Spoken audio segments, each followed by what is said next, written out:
ఉంటుంది అని అనుకుని నమ్మాం. కానీ అది జరగలేదు.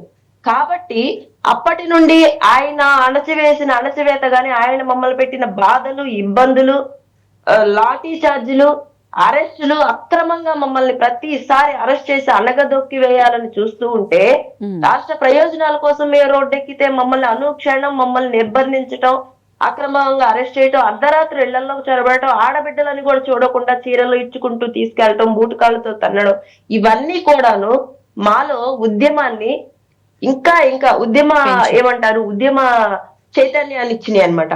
అంటే అణచివేతకు గురైతే పిల్లి కూడా పులవుతదేనని చెప్పి అమరావతి రైతుల్ని, మహిళల్ని ఉద్యమ నాయకులుగా తయారయ్యారు. ఆ తర్వాత ఏం జరిగిందండి? జగన్మోహన్ రెడ్డికి చర్మగీతం పాడాము. హ్మ్. ఇప్పుడు కూడా జగన్మోహన్ రెడ్డి అనుకోకి అప్పుడు చెప్పానండి. అప్పుడు కూడా చెప్పాను. Graphics, graphics, graphics. గ్రాఫిక్స్ దేనికి పెట్టారండి?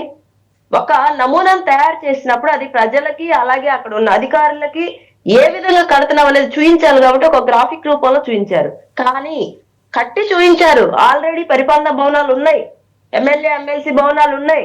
హ్మ్. కనీసం తలెత్తి చూస్తే వాళ్ళ నాయకుడు బొత్స వచ్చి తలెత్తి చూడటానికి కూడా మేడం నొప్పేస్తుంది, ఇంకా ఎన్ని భవనాలున్నాయిరా అన్నటువంటి పరిస్థితి.